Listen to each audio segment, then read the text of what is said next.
واعتقد عندي بصلتي الموجز مالي.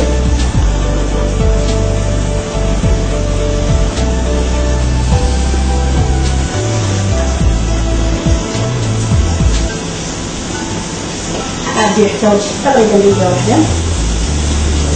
عندي زيت سخن،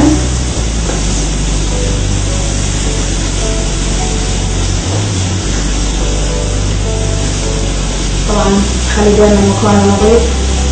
بجهز هني البصل وبجهز الثوم والزنجبيل حق ابتدي تحضير السلطة الحمراء، بتكون فعلا صلصة لذيذة.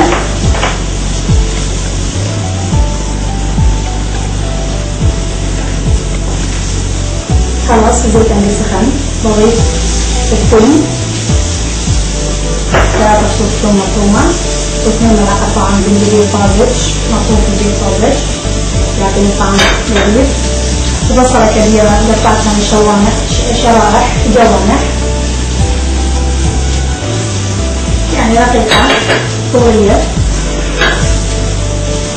خلاص عندي هذه. الحين اطباقي وقتها بعد بحتاج اني اعلي النار شوية.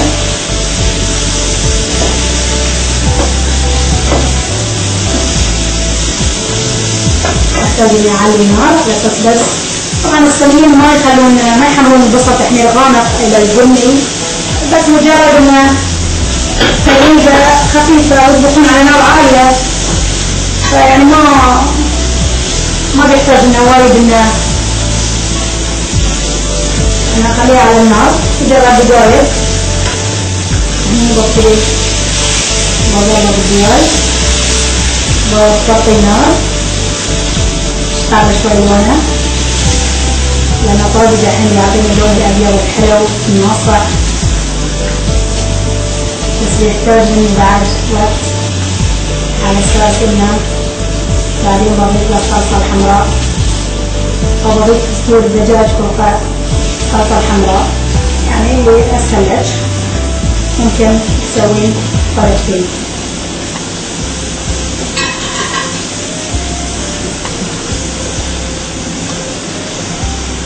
الحين بضيف شوي ملعقة شاي سكر حق البصل. هني صلصتي الحمراء لذيذة وبالفعل لذيذة، ممكن تطبخينها مع أي شيء عندك. يعني بس هني عندي 2 ملعقة طعام صلصة فول الصويا تعطيها ملوحة مذاق شهي بالفعل.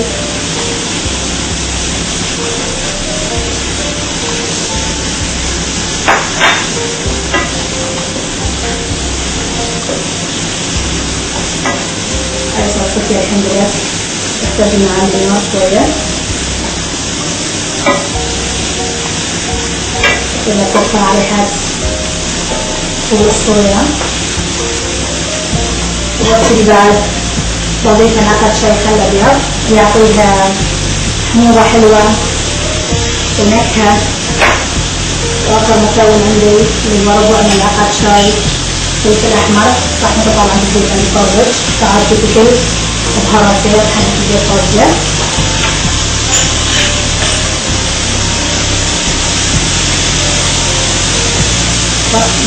وطي النار على أساس بضيف كاتشب.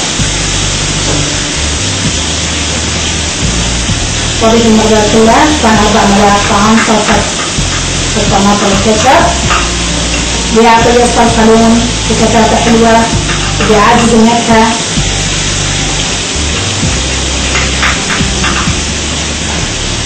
بنزل الكمية كلها تتغير لون الصلصة عندي هنا.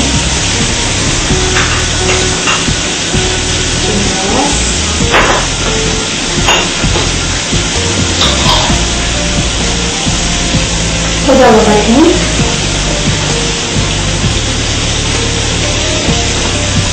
تجرب الصلصة. الريحة بدأت تطلع لما ضفت الفلفل الأحمر، ولما طلعت في البيت فأعطاني ريحة حلوة لأنها فريش مفروم اليوم. راح نطلع الصبح تحضير وصفاتي.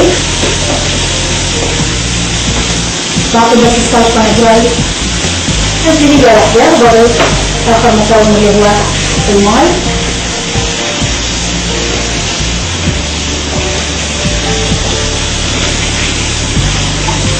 بخلص هذه خلصت منها الباستا خلاص عندي هنا لازم ارفعها الحين مرة تسوي الباقي إذا تمر بدرجة هاي بصفيها على النار. طبعا بقاطع الماء حار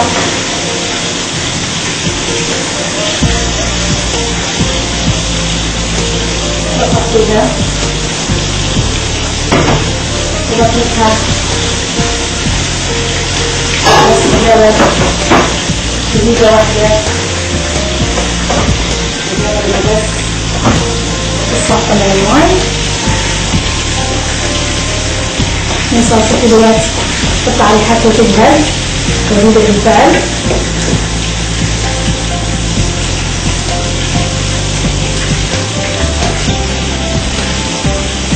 بضيف عليها المكون الأخير الماء على أساس أسوي صلصة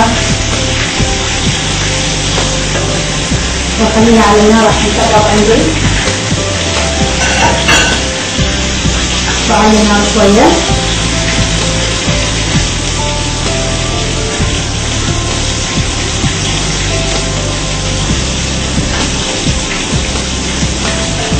خلاص هني تقريبا طبق الجهاز الحين. مجرد اني اخليه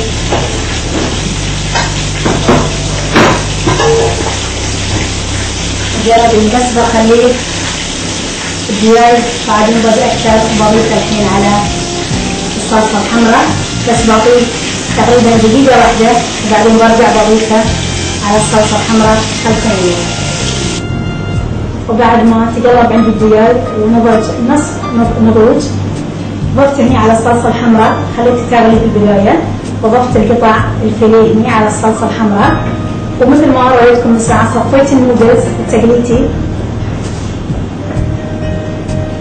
صفيتها والحين هني بضيف له بس مجرد 2 ملعقة طعام صلصة فول الصويا بس تعطيه الملوحة وتعطيه طعم يعني بالفعل لذيذ. بقلبه معاه بالفعل بقلبه معاه شوي بس نار خفيفة جدا ما بنار عالية ما بيطلع كل النشا منه. تعمدت اني اقلبه في نفس المقلاة اللي قليت فيها الدجاج علشان يتشرب نكهة الدجاج ونكهة زيت الزيتون اللي كنت قالي فيه قطع الدجاج الفيليه. مثل ما انتم شايفين لونه بدأ يتغير يصير الى البني بالفعل الصويا صوص ما بيتقطع عندي زيادة. مجرد تقليبة خفيفة بس كذي يعني بس مجرد ان الصويا تتشرب بالكامل واتأكد انه تصل الى القاع.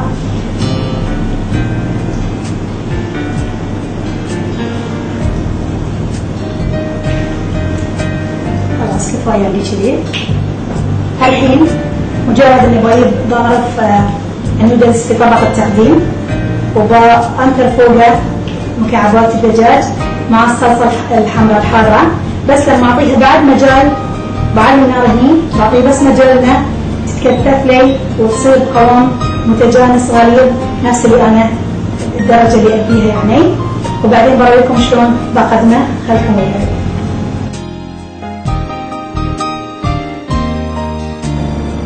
وبعد ما جهزت الصلصة عندي الحمراء الحارة ووصلت القوام المطلوب بالتكنس اللي انا ابيه غرفت في طبق التقديم النودلز وسكبت فوقها قطع الدجاج الفيليه وفوقها مع الصلصة الحمراء اللذيذة وبالفعل لذيذة. لما تجربونها ان شاء الله يحبونها اطفالكم.